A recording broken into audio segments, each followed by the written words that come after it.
card at good evening po sa ating lahat. Welcome back again to our channel. Kumusta po kayo? So magandang gabi po at mag-shoutout muna tayo. Shoutout from Unique Kit Motor Parts. Saan ba? Hindi nakalagay kung saan ang location ng Unique Kit Motor Parts. And then shoutout din po sa GT Works Motorcycle and Repair Shop in Barangay Santa Isabel, San Pablo City. And shout out din po from Silay City, B2YS Motor Parts and Vulcanizing Shop. Good evening po sa inyong lahat at marami pong salamat sa pagpapa-shout out ninyo.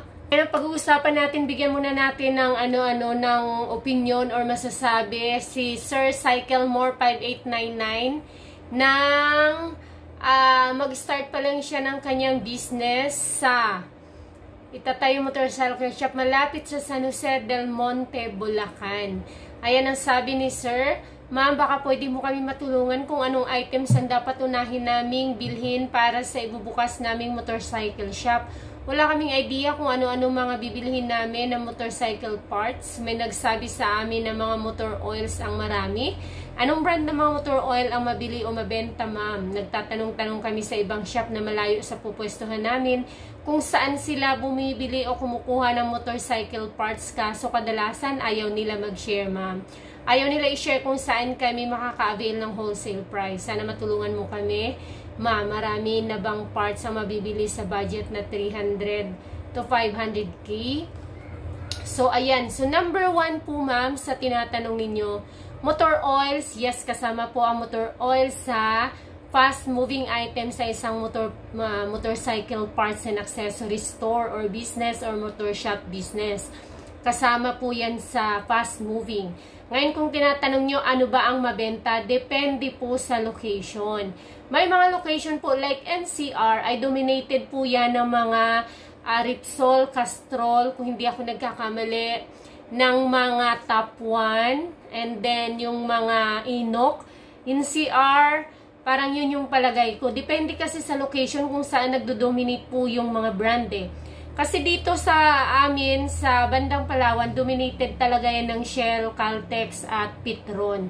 Yang ano na yan, humina at parang halos hindi mapansin dito yung mga ibang brand. Sila yung mga malalakas na brand. At kung ako po sa inyo, kung ano ang brand na malakas dyan or kilala na dyan, or mabenta dyan, yun po yung mga ibebenta nyo. Wag muna kayo mag-push ng mga brand na wala kayong kaparihong brand dahil baka mahihirapan kayong i-push yan at hindi kayo mabentahan dahil kasi simulan nyo pa lang at hindi pa kayo kilala dyan sa inyong lugar at of course, hindi pa masyadong tiwala sa inyong mga customer sa mga ire-recommend po ninyo. So, depende sa brand. Ngayon, kung sabi mo nagtanong-tanong ka sa ibang mga shop owners dyan, sa ibang mga shop, hindi sila magsasabi kung saan sila namimili. Of course, hindi po talaga. Kahit ako, hindi ako nagda-direct nagsasabi ng supplier. Dahil it build trust po. At saka yung mga suppliers, hindi po yan sila basta-basta nag-entertain ng mga hindi rin sa kanila ni-refer ng mga matatagal na nila at mga trusted customers na rin po nila. Hindi rin kasi yung mga malalaking mga suppliers po ay hindi naman sila nag-entertain actually ng mga pautay-utay, pang maramihan. So doon muna kayo, dyan kayo sa inyong lugar na kung may malaki dyan na nagpapa-wholesale, stepping stone po, ganun po talaga. Start muna kayo dyan sa inyong within your abot kamay mo na location. Huwag nyo munang hanapin yung pinaka-puno, pinaka-supplier, pinaka-importer ng mga motor parts and accessories. Kasi mahirap nyo po silang matagpuan ngayon. And with that capital na tinatanong nyo, 300 to 500, medyo mahirapan kayo makapasok doon sa mga nagbibigay ng quota. Na tipong 50 bucks ang per chain para mabigyan kayo ng pinaka-lowest price nila as parang dealer's price na rin talaga or distributor's price. And then, sa mga, yun po malik tayo sa brand, kung anong brand ang kilala na or nakikita ninyo na visible or available dyan sa mga shop, yun na rin po ang inyong ibenta. And ayun, sa mga ibang item, fast moving items po, back to basic tayo. Marami akong mga tips and videos about sa pagsisimula ng motor parts business. Kung ano ang mga dapat unahin, so basic po tayo. Nandyan sa basic, maintenance, panlabas, kasama dyan ang oil, chain, rear sprocket, engine sprocket, chain, brake shoe, brake pad, tires, interior, at yung mga bearings. Ayan. So, sa bearings, yun nga lang kasi, kagaya nung pinag-uusapan natin lagi pagdating sa kapital kasi, medyo mahirap siyang makompleto sa mga ganong kapital. And, mabanggit ko nga po pala, may nag-comment sa isa nating video na hindi ko na ipopost o ipa-flash dito. Masyado na daw malaki yung mga kapital natin na nagbabanggit tayo ng 100,000 or 500,000. 20,000 daw po ay pwede na. Okay, example ko sa iyo sir, sa 20,000 na sinasabi mo. Bearings, kasama po ang bearings dyan sa ating fast moving. When we say bearing, mayroon po tayong front bearing, may rear hub bearing, front hub bearing, rear hub bearing, sprocket hub bearing, mayroon po tayong knuckle bearing or steering cone bearing, mayroon po tayong mga side wheel bearings, mayroon po tayong mga engine bearings. So, napakarami, but all of them, sa lahat ng bearings na yan, ang pinaka fast moving dyan is yung mga sa hub, sa mga gulong na bearing, especially sa harap at likod at saka sa sprocket banda. Usually kasi kapag sa likod, sa hub kabilaan at dito sa labas sa sprocket, tatlo yung bearing yan karamitan ng mga motor. So saan natin ilalagay si 20,000 kung sa interior at gulong pa lang, kulang pa nga.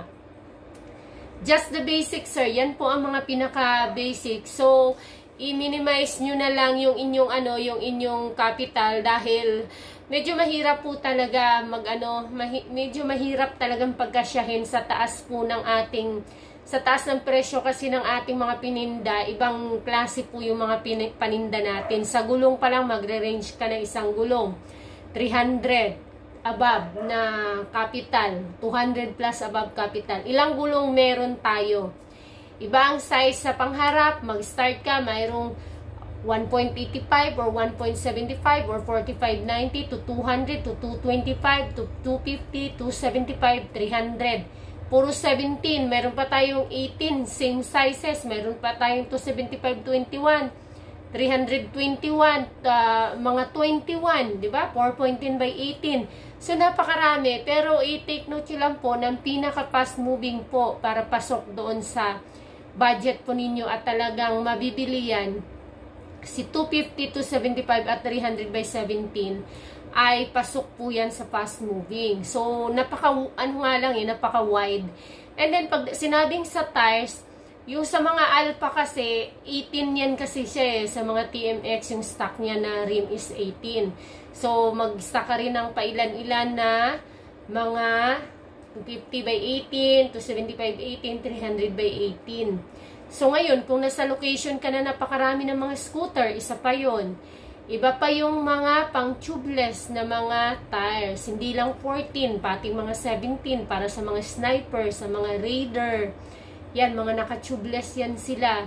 So, medyo mahirap. Kaya, ang diskarte talaga na gagawin kapag ganyan na medyo tight yung capital mo is utay-utayin mo lang talaga siya. So, go to the basic. Start with the basic. Kung anong meron, yun lang yung pagkasyahin. Pero medyo mahirapan ka nga lang talaga. Medyo mahirap. Lalo na sa pagsisimula. Alam nyo, napakahirap pong magsimula ng motor parts business lalo sa panahon ngayon. With the competition sa paligid, alam naman natin nagsulputan lahat ng mga motor shop talaga. I swear.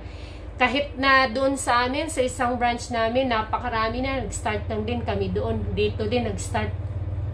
Dalawa lang kami.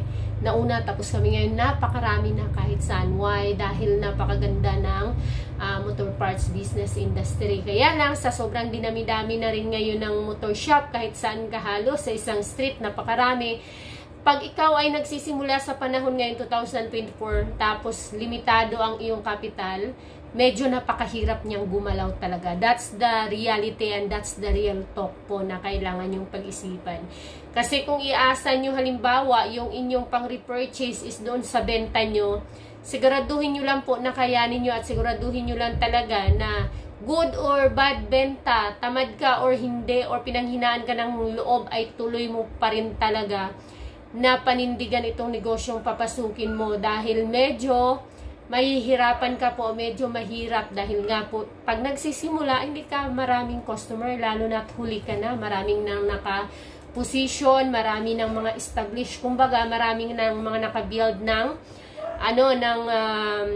ng connection sa kanilang mga customers. So ngayon kung ikaw ay baguhan, pausbong, tapos limitado ang stock mo, limitado ang iyong inventory, hintayin mo na makabenta ka ng ganito karami bago ka bago ka mag-purchase ulit, hintayin mo na maka 10,000, 5,000, and then order ka ulit or pambili mo ulit. So mabuti na lang kung nasa location ka talaga na sa unang araw mo, unang buwan mo is maganda yung benta mo, kasi palagi nating isipin na marami na mas nauna sa'yo na nakabuild na ng trust at connection sa kanilang mga customers. Ganun po talaga sa umpisa, medyo mahirap ka makakuha pa ng customers, kasi lahat ng yan, lalong-lalo na kung marami ng mga naunang mga malalaki, kompleto, doon at doon kung pupunta ang mga customers, may mekaniko. Ngayon kung nagsisimula ka rin, tapos kulang ang iyong stocks inventory, medyo aloof din ang mekaniko na mag-apply sa'yo, kasi nga hina rin ang kita nila, kasi alam nilang bago ka pa lang, wala ka pang masyadong stocks, konti ang customers na pupunta sa'yo, so doon sila mag-a-apply sa kumbaga stable na. Sa panahon ngayon, ang hirap pa naman din humanap ng mekaniko, ang hirap din humanap ng mekaniko talaga na matino, na mapagkakatiwala, na may tuturi mo talagang kapartner sa iyong negosyo.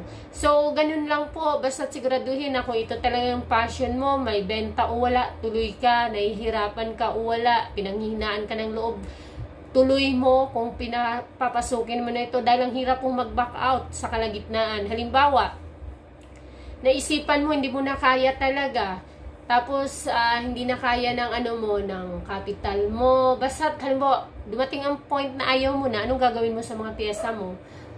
Yung mga malalaking tindahan, hindi yan kukunin ang mga pyesa mo. Number 1, may pride yung mga yan. Number 2, may ego, pride, ego, mayroon yung mga yan. Number 2, may mga stocks yung mga yan. Number 3, kukunin man nila yan sa'yo sa bagsak presyo. Yes, yun yung reality. So, ibabagsak presyo mo siya, malulugi ka. Kaya yun po ang pag-isipan talaga natin, na kailangan tuloy siya. Kung ano man ang anumang hirap yung pagkakaharapin mo at pagdadaanan, na itutuloy mo siya, dahil masasayang ang kapital mo kung hindi mo siya paninindigan. Okay, so scroll mo po yung mga previous videos natin, especially ng mga 2019, 2020 na mga videos, dahil yun talaga ay lahat ay mga, kumbaga, iniisa-isa ko talaga kung ano yung mga produkto na mga kailangan, mga items na kailangan sa mga nag-i-start. Thank you so much sa ating letter sender, sa ating commenter na ano ba ito, si sana yun, nakalimutan ko na. Sorry, Cycle More 5899 na future shop owner sa San Jose del Monte, Bulacan. Ayan. Na-shoutout na po natin yung ating good morning from Unikit Motor Parts. Ito po makamura, maganda ang quality. Salamat po. Ayan, thank you at shoutout to Unikit Motor Parts and Accessories. So, yun ang ni sir is supplier din. Pag-usapan natin yan sa other video natin para hindi masyadong mahaba itong ating video. Thank you so much. See you in my next video. Please don't forget to hit the like and subscribe sa mga hindi pa po nakapag-subscribe. Bye-bye!